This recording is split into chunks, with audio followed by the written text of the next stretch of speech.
ಶಾಲೆಗಳಲ್ಲಿ ಹಿಜಾಬ್ಗೆ ಅವಕಾಶ ನೀಡಿದ್ದಕ್ಕೆ ಆಕ್ರೋಶ ವ್ಯಕ್ತ ಆಗ್ತಾ ಇದೆ. ಶಿವಮೊಗ್ಗ ಜಿಲ್ಲಾ ಪಂಚಾಯತ್ ಕಚೇರಿ ಎದುರು ವಿಎಚ್ಪಿ ಮತ್ತು ಬಜರಂಗ ದಳದ ಕಾರ್ಯಕರ್ತರಿಂದ ಆದಂತಹ ಪ್ರತಿಭಟನೆ. ಶಾಲೆಯಲ್ಲಿ ಹಿಜಾಬ್ಗೆ ಅವಕಾಶ ಕೊಟ್ಟಂತಹ ಹಿನ್ನೆಲೆ ಸರ್ಕಾರದ ಈ ಧೋರಣೆಯನ್ನ ಖಂಡಿಸಿ ಬಜರಂಗ ದಳ ಕಾರ್ಯಕರ್ತರು ಪ್ರತಿಭಟಿಸ್ತಾ ಇದ್ದಾರೆ. ಕೆಡಿಪಿ ಸಭೆಗೆ ಆಗಮಿಸ್ತಾ ಇದ್ದಾರೆ ಸಚಿವ ಮಧು ಬಂಗಾರಪ್ಪ.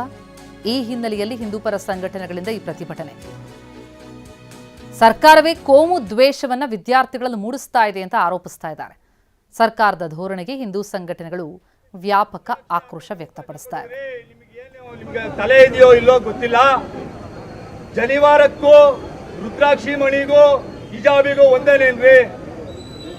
ನೀವು ಒಂದು ಹಿಂದೂ ಕುಟುಂಬದಲ್ಲಿ ಹುಟ್ಟಿದಂಥವ್ರು, ನೀವು ಹಿಂದೂ ಆಚರಣೆಗಳನ್ನ ಮಾಡಿರುವಂಥವ್ರು. ಸನಾತನ ಧರ್ಮದಲ್ಲಿ ಲಕ್ಷಾಂತರ ವರ್ಷಗಳಿಂದ ನಡ್ಕೊಂಡ್ ಬರ್ತಾ ಇರುವಂತಹ ಆಚರಣೆ. ಹಿಜಾಬಿಗೂ ಜನಿವಾರಕ್ಕೂ ನೀವು ಒಂದೇ ಯೋಚನೆ ಮಾಡ್ತಾ ಇದ್ದೀರ. ನಿಮಗೆ ರಾಜಕೀಯ ಲಾಭಕ್ಕೋಸ್ಕರ, ನಿಮ್ಮ ಓಲೈಕೆಗೋಸ್ಕರ ನಮ್ಮ ಧಾರ್ಮಿಕ ಭಾವನೆಗೆ ಧಕ್ಕೆ ತರಬೇಡಿ. ಧಕ್ಕೆ ತರದೇ ಆದ್ರೆ ಯಾವುದೇ ಕಾರಣಕ್ಕೂ ಬಜರಂಗ ದಳ ಸುಮ್ಮನೆ ಕೂರುವಂಥದ್ದಿಲ್ಲ. ನಿಮಗೆ ಇದಕ್ಕಿಂತ ವ್ಯತಿರಿಕ್ತವಾಗಿ, ಇದಕ್ಕಿಂತ ದೊಡ್ಡ ಮಟ್ಟದಲ್ಲಿ ಹೋರಾಟ ಮಾಡಬೇಕಾದ. ಇದು ಸಣ್ಣದಾಗಿ ನಿಮಗೆ ಮನವರಿಕೆ ಮಾಡ್ಕೊಡೋಕ್ಕೋಸ್ಕರ ಸೇರಿರೋಂಥದ್ದು.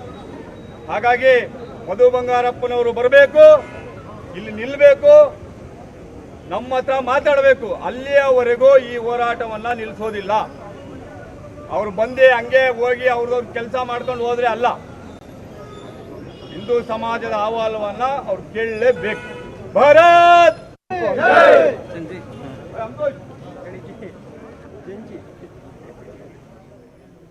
ಎಸ್, ಶಾಲೆಗಳಲ್ಲಿ ಹಿಜಾಬ್ಗೂ ಅವಕಾಶವನ್ನ ಕೊಟ್ಟಿದೆ ಸರ್ಕಾರ. ಈ ಬಗ್ಗೆ ಹೊರಡಿಸಿರುವಂಥದ್ದು.